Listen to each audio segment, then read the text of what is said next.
오늘 아침 새벽 기도에 시작하겠습니다. 오늘 하루도 주님의 구원의 은혜가 그 기쁨이 넘치는 하루 되시기를 축원합니다. 우리 찬송가 586장으로 찬송하시겠습니다.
오늘 본문 말씀은 느헤미야 7장 46절에서 66절 말씀을 읽고 은혜를 나누도록 하겠습니다.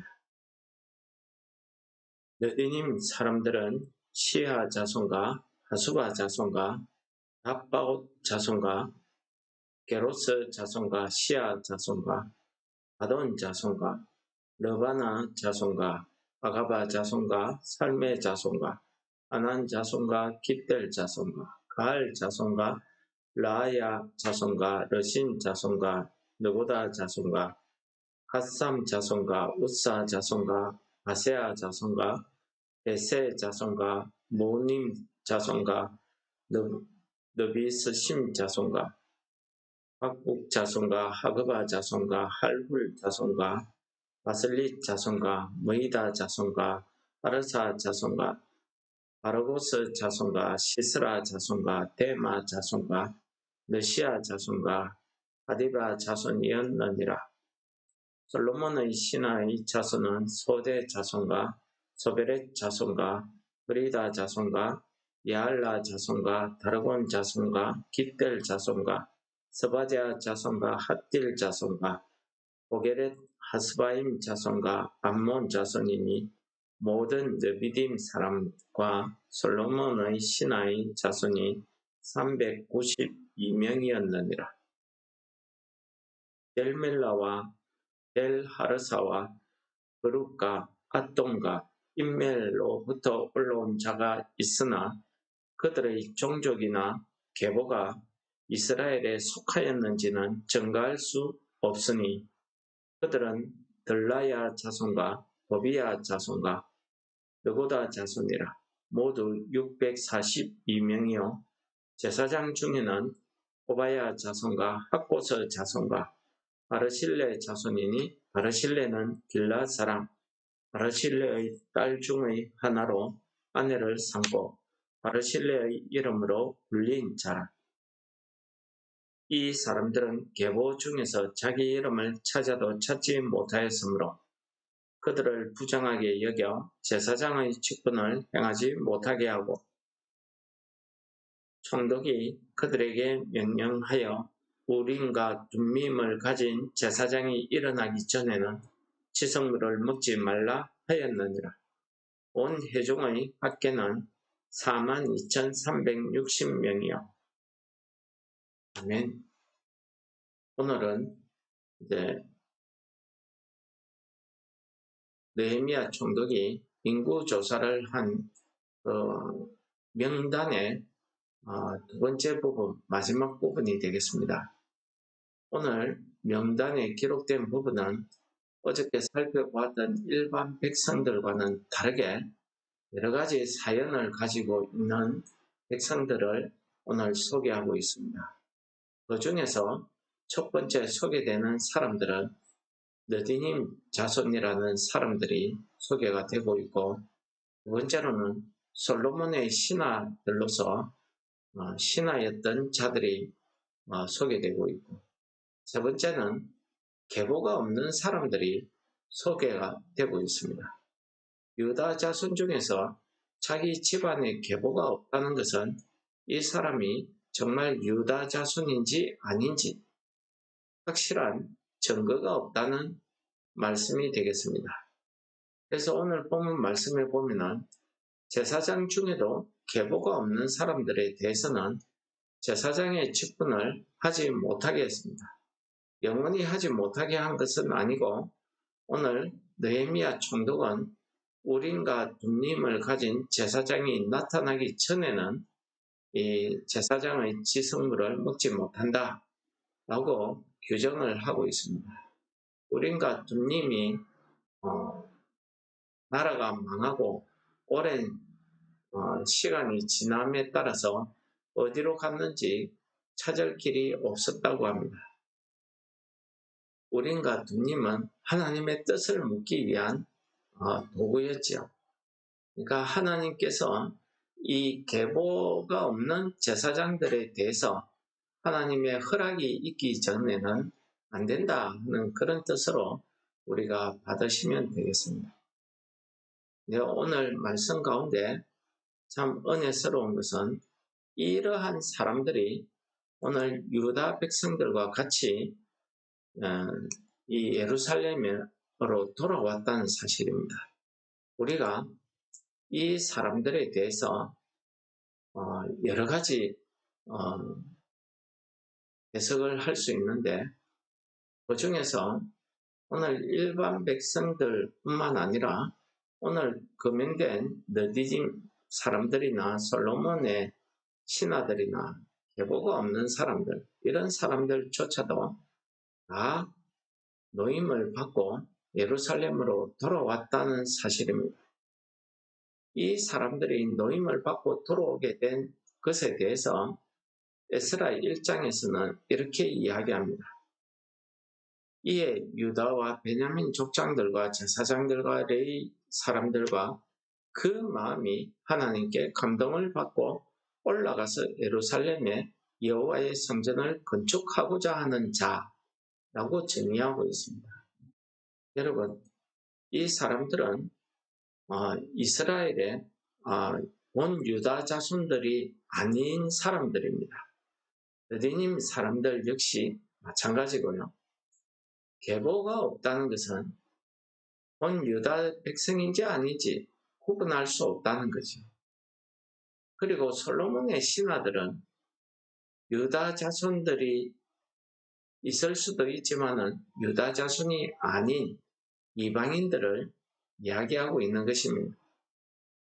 이렇게 유다 자손이 아닌 사람들에게 하나님께서 그 마음에 감동을 주셨다. 어제 살펴본 것처럼 하나님의 놀라운 계획, 그 뜻을 그들 마음에 심어주셨다는 것입니다. 그래서 그들이 자기가 살고 있던 그 삶의 터전을 다 버리고 예루살렘에 올라와서 하나님의 성전을 건축하겠다는 일념으로 올라온 것입니다. 사실 법대로 이야기하면 이 사람들은 이번 일에 우리는 가지 않겠다 해도 아무도 뭐라고 시비 걸 이유가 없습니다. 그들은 갈 의무도 없고요. 책임도 없는 사람들입니다. 유다 백성이 아니기 때문에. 그러나 에스라 1장에서는 하나님께서 이들에게 마음에 감동을 주셨습니다. 예루살렘에 올라가서 내가 하나님의 성전을 건축해야 되겠다. 특히 느디님 사람들에 대해서는 우리가 많은 의문이 드는 사람들입니다. 이 느디님 사람들에 대해서 정확한 그 기원에 대해서는 여러 가지 학설들이 있습니다. 느디님이라는 말의 뜻이 주어졌다, 주다 이런 동사, 이런 단어에서 온 말이라고 합니다. 그러니까 주어진 사람들입니다. 누구를 위해서요?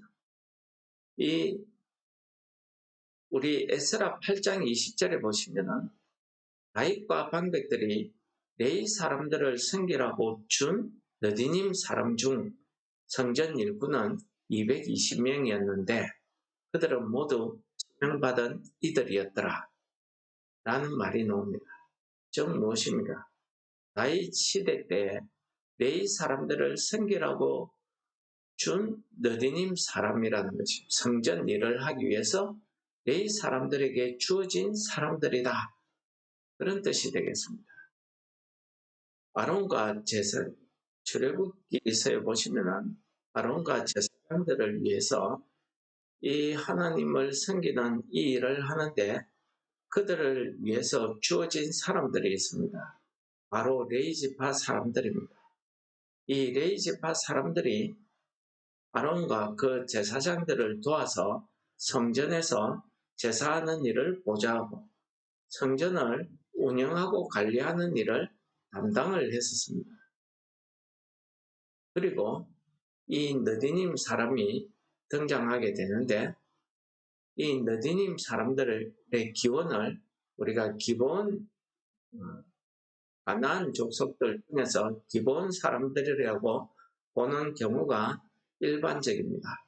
이 기본 사람들은 여호수아와 그 이스라엘 백성들을 속이고 마치 먼 타국에서 온 사람들처럼 그들을 속여서 평화조약을 맺음으로 그들이 멸망받지 않기 위해서 그런 거짓으로 평화조약을 맺었던 사람들입니다. 그러나 그 평화조약 때문에 여호수아는 그들에게 물 깃는 자와 나무 패는 자로 평생 살도록 그렇게 지정을 해줬습니다. 정해줬습니다. 그들에게 이를. 그러므로 이 느디님 사람들은 이 레위 사람들을 위해서 주어진 사람들이기 때문에 레위 사람과는 또 구분이 됩니다. 레위 지파까지는 유다 백성들 아닙니까? 그렇다고 하면은 느디님은 사람들은 유다 백성도 아니라는 소리입니다. 이렇게 이방인들을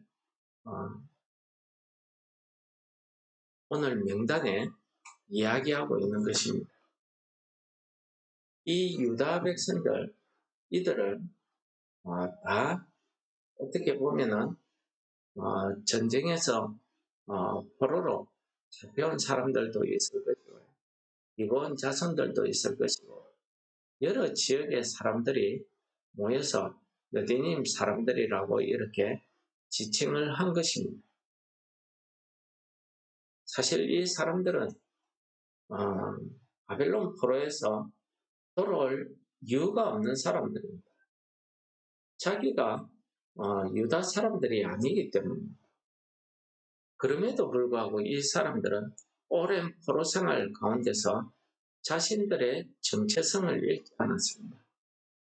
자기들이 섬기던 그 예루살렘의 성전이 파괴되고 없어져 버렸습니다. 그러면은 자기 일이 없어진 겁니다.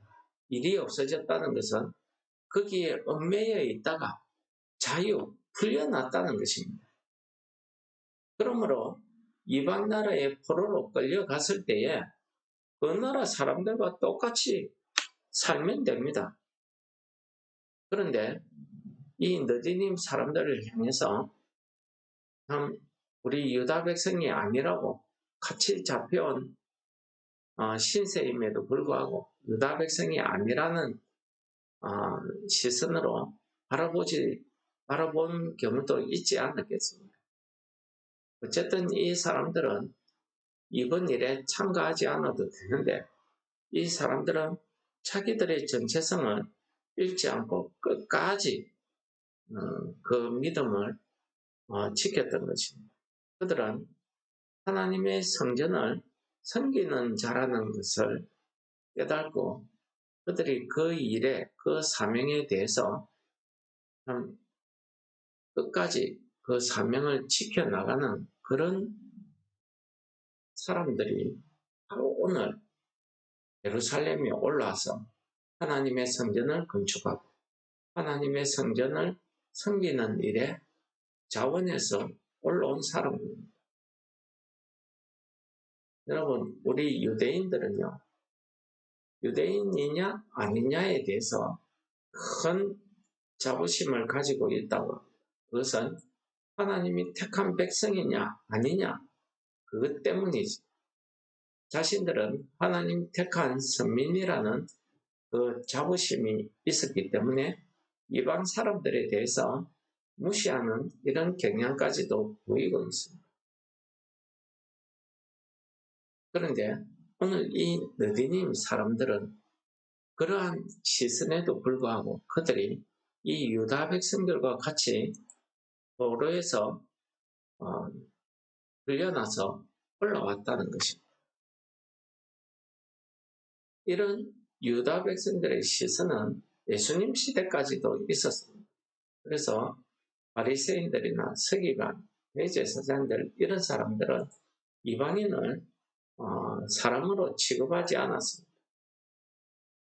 그들이 세례 요한이 세례를 줄 때에 그들이 세례 요한의 세례를 받기 위해서 세례 요한에게 나옵니다. 그때에 세례 요한이 그들에게 한 말이 있습니다. 우리가 너무나 잘 알고 있는 말씀이죠. 마태복음 3장 9절에 세례 요한은 자기에게 세례를 받기 위해서 나오는 그 바리새인들, 사두개인들, 서기관들을 향해서 이렇게 이야기합니다. 속으로 아브라함이 우리 조상이라고 생각하지 말라. 내가 너희에게 이르노니 하나님이 능히 이 돌들로도 아브라함의 자손이 되게 하시리라. 여러분, 그렇습니다. 구원이라는 것은 혈통으로 나지 않고 지식으로 나지 않는다는 말씀을 하고 있는 것입니다. 구원은 오직 하나님의 능력으로 이루어지는 것을 이야기하고 있는 것입니다. 세례 요한이 우리는 아브라함의 자손이다. 우리는 하나님의 택하신 백성들이다. 라고 자부하는 그들을 향해서 아브라함이 너희 조상이라고 생각하지 말라. 내가 너희에게 이르노니 하나님이 이 돌들로도 능히 아브라함의 자손이 되게 하시리라. 구원은 하나님께 달려있다는 사실을 강조하고 있는 것입니다. 오늘 이 말씀을 우리가 읽으면서 과연 그러한 것 같습니다. 느디님 사람들은 비록 이방인이었고 그 중에서는 오히려 또 자기 계보가 없는 사람들도 있었고 솔로몬의 신하들 중에서도 유다 백성이 아닌 사람들의 이름들이 거명되고 있습니다. 이런 사람들이 하나님께서 이런 사람들에게까지 하나님의 그 기쁘신 뜻을 그들의 마음에 두고 그들의 마음이 감동받아서 자기들과 상관없는 이 일에 솔선수범해서 자기들의 모든 것을 버리고 새로운 삶을 살기 위해서 이 예루살렘 성전까지 올라왔다는 사실입니다. 하나님의 성전 짓는 일에 예루살렘 성을 쌓는 일에 이들이 성전을 섬기는 일에 충성을 다했다는 것을 우리에게 보여줍니다. 과연 구원은 세례 요한의 말대로 하나님의 손에 달려있는 것 같습니다. 하나님께서 하시고자 하면은 이 돌들로도 아브라함의 자손으로 만드신다는 그 하나님의 구원의 능력을 우리에게 깨닫게 해주시는 말씀입니다. 그래서 로마서에서는 우리에게 이렇게 이야기합니다. 로마서 10장 12절입니다. 유대인이나 헬라인이나 차별이 없습니다. 한 분이신 주께서 모든 사람의 주가 되시나니 그를 부르는 모든 사람에게 부여하시도다. 누구든지 주의 이름을 부르는 자는 구원을 받으리라 라고 말씀하고 있습니다. 그렇습니다. 누구든지입니다. 어느 특정 민족만, 어느 특정 사람만, 어떤 특정 나라만 택한 것이 아니라는 사실입니다. 하나님의 구원은 내가 아브라함의 자손이라고 자랑하고 있을 때에 하나님의 구원은 다른 곳으로 갈 수도 있다는 사실을 우리에게 가르쳐 주시는 말씀입니다. 예수님께서 말씀하셨듯이 천국은 침노하는 자들의 것이라는 말씀입니다. 우리가 오늘도 하나님 앞에 나와서 이렇게 예배드리고 기도할 수 있는 것은 하나님께서 우리를 죄에서 구원해서 하나님의 자녀로 불러주신 이 하나님의 은혜 아니겠습니까? 그런 점에서 볼 때에 우리 자신들도 이 느디님 사람들과 똑같은 신분 아니겠습니까? 아니, 오히려 이 느디님 사람들이 오늘 우리 자신들이 아닌가 이렇게 생각이 되어지는 것입니다. 오늘 하루 하나님의 이 구원의 은혜, 누구든지 주의 이름을 부르는 자는 구원을 받으리라는 이 하나님의 구원의 능력, 그 은혜가 오늘 하루 종일 우리 심령 가운데 우리의 마음을 감동케 하셔서 우리가 그 은혜에 감사하며 기쁨으로 오늘 하루를 하나님의 자녀들로서 삶을 감당하시는 우리 성도 여러분들 되시기를 축원합니다. 우리 기도하시겠습니다.